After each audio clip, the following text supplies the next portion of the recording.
প্রথমে একটা পাত্রের মধ্যে কিছুটা হলুদের গুঁড়া, মরিচের গুঁড়া, ধনিয়ার গুঁড়া, স্বাদ মতো লবণ আর রান্নার তেল দিয়ে আমি ভালোভাবে এই মশলাটাকে মিক্স করে নেব।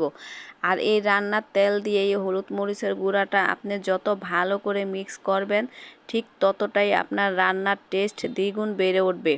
তো এই তো আমার ভালোভাবে যখনই মিক্স হয়ে গেছে তখন আমি এর মাঝে কিছু মাছ দিয়ে দিব। আর আমি পাবদা মাছ নিয়েছি, আপনারা চাইলে অন্য যে কোনো মাছ নিতে পারেন।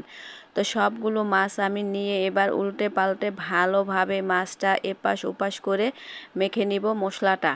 আর এই রান্নার তেল দিয়ে আপনি মশলাটা যদি মাখিয়ে নেন তাহলে ভাজার সময় এই মশলাটা তেলের মধ্যে ছেড়ে দিবে না বা ভেসেও যাবে না, খুব সফট হয়ে লেগে মাছটা ভাজা হবে। আর এইভাবে যদি আপনি মাছটা ভাজেন খেতেও কিন্তু ভীষণ মজা লাগে। তো মশলা কিন্তু আমি একটু বেশি দিয়েই মাছটা মাখিয়েছি, অল্প মশলা হলে আমার কাছে খেতে কোনো রকম ভালো লাগে না। তো আমি প্যানের মধ্যে কিছু তেল আগে থেকেই গরম বসিয়ে রেখেছিলাম, এবার মাছটাকে ভেজে নিব।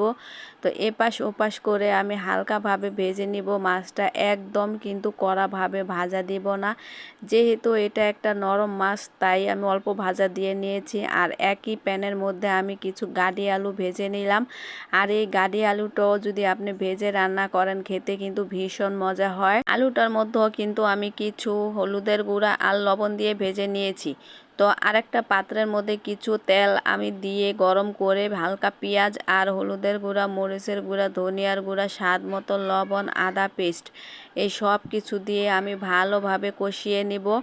আর রান্নার সময় মশলাটা যত কষানো হবে রান্নার টেস্টটা আরও বেড়ে যাবে। তো যেই পাত্রের মধ্যে আমি মাছটা মেখে রেখেছিলাম সেই পাত্রটা ধুয়ে আমি কিছু পানি দিয়ে দিলাম।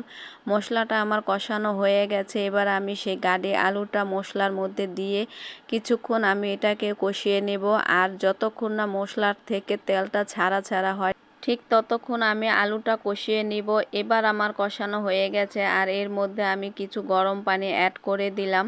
তো রান্নার মাঝে গরম পানি অ্যাড করলে কিন্তু রান্নার টেস্টটা খুব ভালো হয়। এবার আমি ঢাকনা দিয়ে ঢেকে কিছুক্ষণ রান্না করে নিব যতক্ষণ না বলক উঠে আসে। তো এই তো আমার রান্না বলক উঠে গেছে, এবার আমি ঢাকনাটা উঠিয়ে আমি এই আলুটাকে ঝোলের সাথে ভালোভাবে আরও একবার নাড়াচাড়া দিয়ে উপর থেকে মাছটাকে দিয়ে দিব। আর মাছগুলোকে আমি এক এক করে দিয়ে আবারও একটু খুন্তি দিয়ে ভালোভাবে নাড়াচাড়া দিয়ে দিলাম। তো আলুটা কিন্তু আমার সিদ্ধ হয়ে গেছে, তো আরও কিছুক্ষণ আমি রান্না করে নিব। আর এইভাবে গাড়ি আলু দিয়ে পাবদা মাছের ঝোল রান্না করলে খেতে কিন্তু ভীষণ মজা হয়।